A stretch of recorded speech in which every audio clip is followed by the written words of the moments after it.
विद्या है या प्रवास में भी कामदेव, कितने अपने भाई बहन हैं बीके, कितने देशों में चले गए, केवड़े रिश्तेदारी थी, कितने 140 देशों में।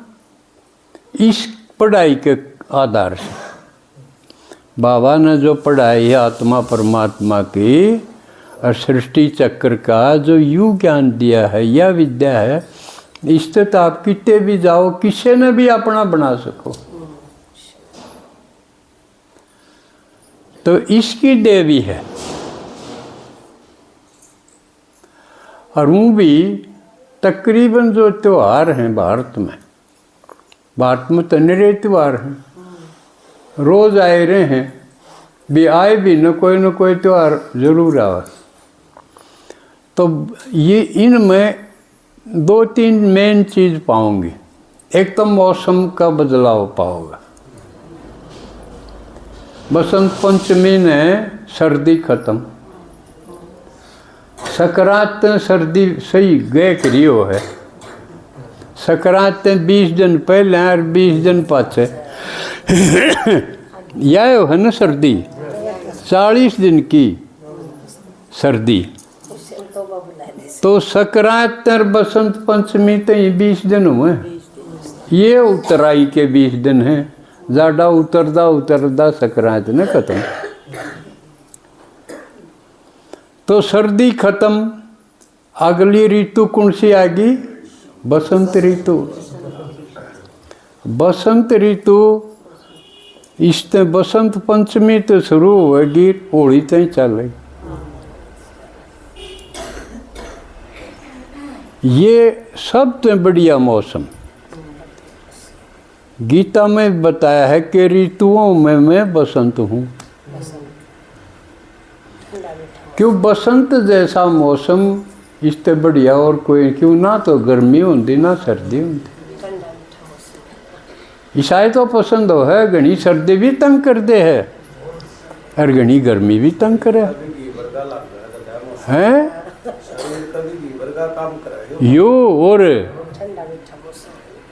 इतनी बढ़िया है यो मौसम। तो एक तो मौसम का बदलाव पाओगा तकरीबन हर त्योहार में, और उसके कारण प्रकृति परिवर्तन होगी। आजकल देखो पुराने पत्ते झड़ेंगे और नई कोपल शुरू हो जाए, है ना।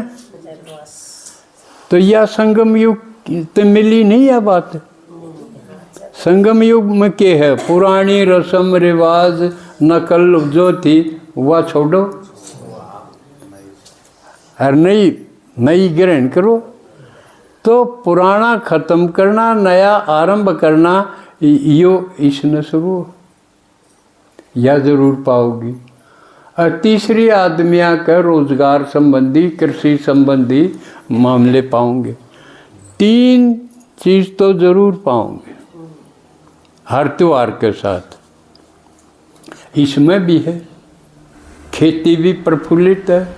देखो पीले पीले कितने फूल सरसों के भरे हैं, हरी भरी। और गनखरे तो बसंत पंचमी ने कपड़े भी पीले पर हैं, अपने भी 2-3 बहन तो पहले पीले।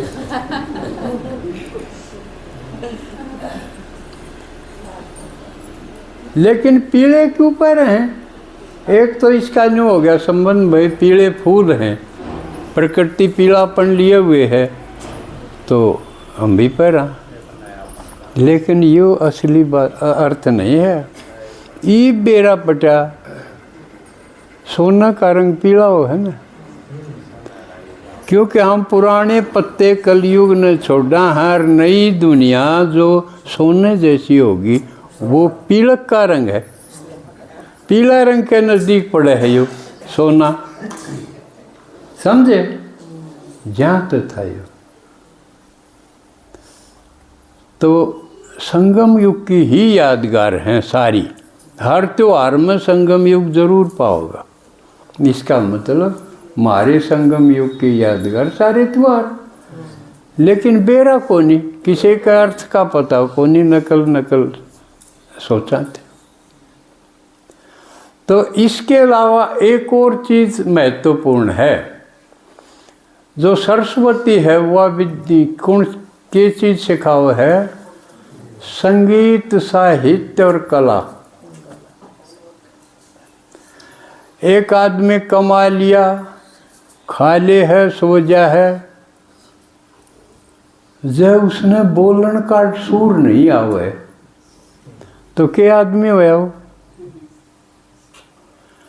एक इसी बढ़िया बोली बोले कि उसके शब्दा में जनू रस टपके,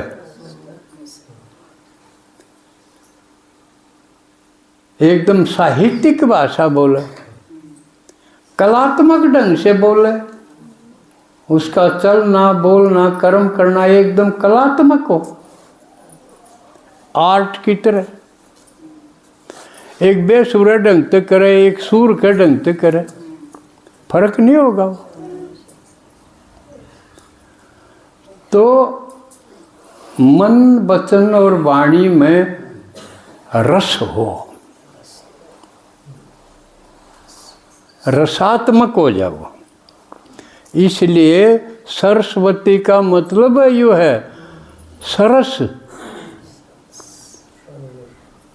सरस यानी रस सहित। आज नए अर्थ बताऊं हूं सरस्वती के।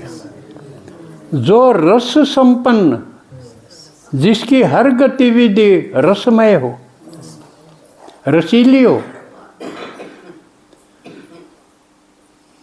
जुकर बाबा भी ज्ञान सुनावा है, लेकिन उसका संबंध किससे जुड़ा? मुरली से। मुरली बाजेगी तो रस होगा ना, एक वाद्य की तरह।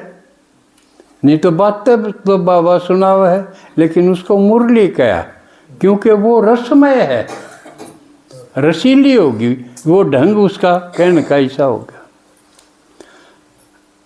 तो कथा इसमें आवे है कि जब ब्रह्मा ने सृष्टि रची तो देखा उसने संतुष्ट को नहीं होया ब्रह्मा भी। अखिया तो हुए होगी अजड़ सी सूखी सूखी, इसमें कोई रस को नहीं। फिर सरस्वती को पैदा किया तो उसमें संगीत, साहित्य और कला भर दी। हर चीज सूर के साथ होया। उसका नाम सरस्वती यानी रसवाड़ी, कलावती यानी कलावाड़ी, सरस्वती यानी सरस, रसमयी, रस से भरी हुई। बोलना ऐसा हो जनु आदमी ने सच बोलिए जाए, रस टपक है जनु,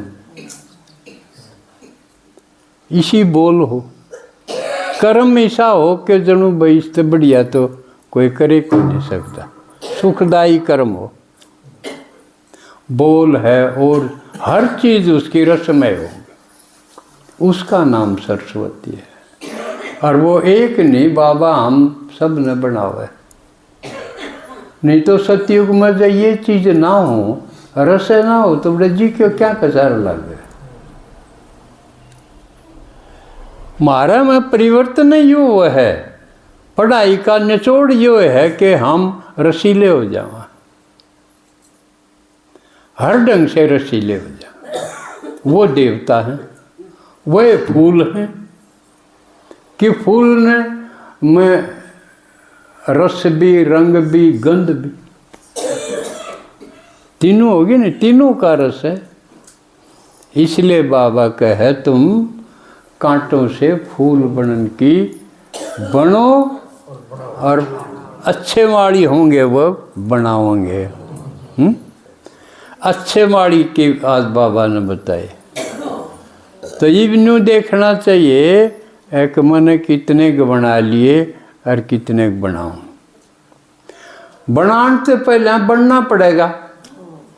कई बार न्यू कह दे है ना कि भाई को नहीं सुन दे नहीं, इसका मतलब हम रसीले को नहीं बने, मारे बोल में रसाई पैदा को नहीं हुई। तो हमने ढंग बदलना पड़ेगा, रस पैदा करना पड़ेगा। वो जब होगा एकांतर मौन का अभ्यास कराएंगे। ये हमारे हाथ में है। जीवन का कोई भरोसा नहीं।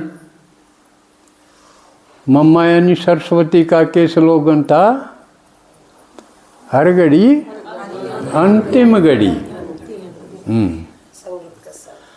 तो अंतिम घड़ी मान के न्यू सोचे, मान लिया आज का दिन है मेरे पास, तड़के जाने का दिन है, मरण का दिन है, तो कितनी तैयारी करांगे? ज्ञान हो रहा है तो यह तैयारी करांगे कदे अंत समय में और कोई बीच में याद आ जाए।